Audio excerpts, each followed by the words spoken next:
حضور اقدس صلی اللہ علیہ وسلم کا پاک ارشاد ہے کہ نہ سفر کیا جائے مگر 3 مسجدوں کی طرف۔ نبی اکرم صلی اللہ علیہ وسلم کا پاک ارشاد ہے کہ نہ سفر کیا جائے مگر 3 مسجدوں کی طرف، ایک مسجد حرام، دوسرا مسجد بیت المقدس، تیسری میری یہ مسجد۔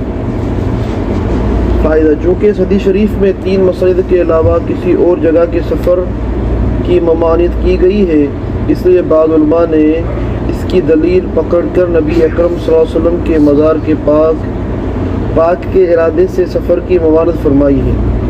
وہ حضرت فرماتے کہ اس نیت سے سفر نہ کریں بلکہ مسجد نبی کی زیارت کی نیت سے سفر کریں۔ البتہ وہاں پہنچ کر بعد مزار پاک کی زیارت میں کوئی مذائقہ نہیں، لیکن جمہور علماء کے نزدیک اس حدیث شریف کا یہ مطلب ہرگز نہیں، بلکہ مطلب یہ ہے کہ ان 3 مساجد کے علاوہ کسی اور مسجد کے ارادے سے سفر نہ کریں۔ اس لیے 3 مساجد تو بہت اہمیت رکھتی ہیں، جیسا کہ 6 فصل کی حدیث نمبر 6 میں گزر چکا ہے۔ قرآن شریف کی آیت ہے جس کا ترجمہ ہے: اے ایمان والو، جب تم رسول اللہ صلی اللہ علیہ وسلم سے سرگوشی کیا کرو تو اس سے پہلے کچھ خیر دے دیا کرو، یہ تمہارے لیے ثواب حاصل ہونے کے لیے بہتر ہے اور گناہوں سے پاک ہونے کا ذریعہ ہے۔ اگر تم صدقہ دینے کی قدرت نہ ہو تو اللہ تعالیٰ جل شانہ غفور رحیم ہے۔ اے ایمان والو، جب تم رسول کریم صلی اللہ علیہ وسلم سے سرگوشی کیا کرو تو اس سے پہلے کچھ خیر دیا کرو، یہ تمہارے لیے ثواب حاصل ہونے کے لیے بہتر ہے اور گناہوں سے پاک ہونے کا ذریعہ ہے۔ اگر تم صدقہ دینے کی قدرت نہ رکھتے ہو تو اللہ تعالیٰ جل شانہ غفور رحیم ہے۔ یہ حکم ابتدا واجب تھا، اس کے بعد آیت سے منسوخ ہو گیا۔ حضرت علی کرم اللہ وجہ ارشاد فرماتے ہیں کہ صدقے والی آیت پر سب سے پہلے میں نے عمل کیا۔ جب یہ آیت شریفہ نازل ہوئی تو میرے پاس ایک دینار اشرفی تھا، اس میں نہ ڈھکنا درم بنائے۔ جب نبی اکرم صلی اللہ علیہ وسلم گفتگو کرتا تو 1 درم پہلے ہی صدقے کر دیتا، اس کے بعد یہ حکم منسوخ ہو گیا۔ جب شہر میں داخل ہو تو اس وقت کی خصوصی دعا پڑھتا ہوا نہایت خشوع و خضوع سے داخل ہو، اب تک کہ عدم حاضری کا قلق ہو۔ دنیا میں نبی اکرم صلی اللہ علیہ وسلم کی زیارت نصیب نہ ہونے کا رنج ہو، آخرت میں زیارت نصیب ہونے کی آرزو اور تمنا ہو، اس کا خوف ہونا معلوم مقدر ہے یا نہیں۔ اور جیسا کہ کسی بڑے سے بڑے دربار میں حاضری کے وقت روب و جلال کا اثر ہو، وہی منظر یہاں ہو۔ نبی اکرم صلی اللہ علیہ وسلم کی عظمت اور قدر و منزلت ملحوظ ہو، درود و شریف لگاتار زبان پر جاری ہو۔ جب قبا خضرا پر نظر پڑے تو عظمت و ہیبت اور حضور نبی کریم صلی اللہ علیہ وسلم کو علوی شان کا استغفار کرے اور یہ سوچے کہ اس پاک قبے میں وہ ذات اقدس ہے جو ساری مخلوقات سے افضل ہے، انبیاء کے سردار ہیں، فرشتوں سے افضل ہیں، قبر شریف کی جگہ ساری جگہوں سے افضل ہے، جو حصہ نبی اکرم صلی اللہ علیہ وسلم کے بدن مبارک سے ملا ہوا ہے وہ کعبہ سے افضل ہے اور عرش سے افضل ہے، کرسی سے افضل ہے، حتیٰ آسمان و زمین کی ہر جگہ سے افضل ہے۔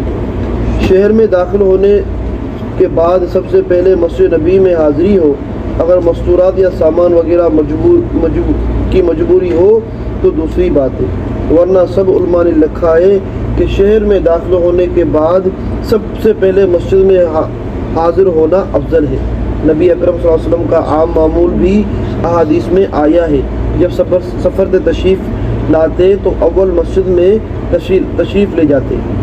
عورتوں کے لیے مناسب یہ ہے اگر شہر میں دن کو داخل ہونے کی نوبت نہ آوے تو وہ رات تک انتظار کرے اور رات کے وقت مسجد میں حاضر ہو، اس لیے کہ ان کے لیے وہ ہر چیز مقدم ہے جو پردے میں معین ہو۔ مسجد میں داخلہ کے وقت اس جگہ کے آداب کی رعایت رکھے، دایاں پاؤں پہلے مسجد میں رکھے، پھر بایاں پاؤں رکھے اور مسجد میں داخل ہونے کی دعائیں پڑھے اور اعتکاف کی نیت کرے۔ اگر ہر مسجد میں ہمیشہ داخل ہوتے ہوئے اعتکاف کی نیت کر لیا کریں تو مفت کا ثواب ہے۔ اس لیے مناسب ہے کہ جب کسی مسجد میں داخل ہوں تو اعتکاف کی نیت کر لیا کرے۔ بہتر یہ ہے کہ مسجد نبوی میں باب جبریل علیہ السلام سے داخل ہوں، اس لیے کہ حضور اقدس صلی اللہ علیہ وسلم کا معمول اس دروازے سے داخل ہونے کا تھا، جس کی غالباً وجہ یہ ہے کہ ازواج مطہرات کے حجرے اس جانب سے زیادہ تھے۔ لیکن اس دروازے سے داخل ہونا ضروری نہیں، جس دروازے سے چاہیں داخل ہو جائے۔ مسجد میں داخل ہونے کے بعد خشوع و خضوع، عجز و انکساری میں بہت اہتمام کریں۔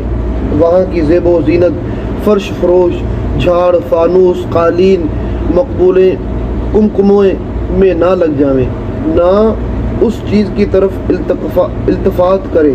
نہایت ادب و وقار سے سچی نظر کیے ہوئے نہایتی ادب و احترام سے جائیں۔ بے ادبی اور لا ابالی پن کی کوئی حرکت نہ کریں۔ بڑے اونچے دربار میں پہنچ گیا ہے، ایسا نہ ہو کہ بے ادبی کی کوئی حرکت حرمان و خسران کا سبب بن جائے۔ مسجد میں جانے کے بعد سب سے پہلے روضہ مقدس میں جائیں۔ یہ جگہ وہ حصہ ہے جو منبر شریف اور قبہ شریف کے درمیان میں ہے۔ اس کو روضہ اس لیے کہا جاتا ہے کہ نبی اکرم صلی اللہ علیہ وسلم کا پاک ارشاد ہے کہ میری قبر اور میرے منبر کے درمیان کا حصہ جنت کے باغوں میں سے ایک باغ ہے۔ روضہ باغ کو کہتے ہیں۔ آئندہ فصل میں حدیث آ رہی ہے، اگر جبرائیل علیہ السلام سے مسجد میں داخل ہونے کی نوبت آتی تو بہتر یہ ہے کہ حجرہ شریف کو پیچھے سے روضے میں جائیں تاکہ حجرے سے سامنے کے گزرنے کی صورت میں بغیر سلام کیے آگے بڑھنا نہ پڑے۔ روضہ مقدس میں پہنچ کر اول تحیۃ المسجد پڑھیں۔ مسجد میں حاضری کے بعد نبی اکرم صلی اللہ علیہ وسلم کی خدمت میں حاضری سے قبل تحیۃ المسجد پڑھنا اولا ہے، اس لیے کہ اللہ کا حق ہے اور رسول کریم صلی اللہ علیہ وسلم کے حق پر مقدم ہے۔ نمبر شجیع عبدالقیس کے قصے میں گزر چکا ہے۔ انہوں نے اول تحیۃ المسجد پڑھی، پھر نبی اکرم صلی اللہ علیہ وسلم کی خدمت میں حاضر ہوئے۔ ہاں جابر فرماتے ہیں کہ میں سفر سے تھا، نبی اکرم صلی اللہ علیہ وسلم کی خدمت میں حاضر ہوا تو حضور نبی کریم صلی اللہ علیہ وسلم اس وقت مسجد میں تشریف فرما تھے۔ نبی اکرم صلی اللہ علیہ وسلم نے دریافت فرمایا کہ تحیۃ المسجد پڑھ لیں۔ میں نے عرض کیا کہ نہیں۔ فرمایا جاؤ پہلے تحیۃ المسجد پڑھ کر بعد میں میرے پاس آنا۔ تحیۃ المسجد کی ان 2 رکعتوں میں قل یا قل هو اللہ احد پڑھنا اولا ہے، اس لیے کہ پہلی صورت میں شرک سے نفی و انکار ہے اور دوسری صورت میں اللہ کی وحدانیت اور ذات و صفات کا اقرار ہے۔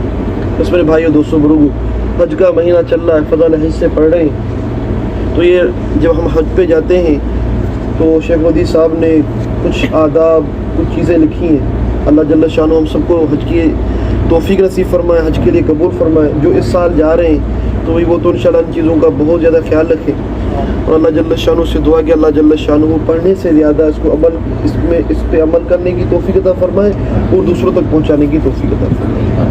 سبحان ربک رب العزت عما یصفون وسلام علی المرسلین۔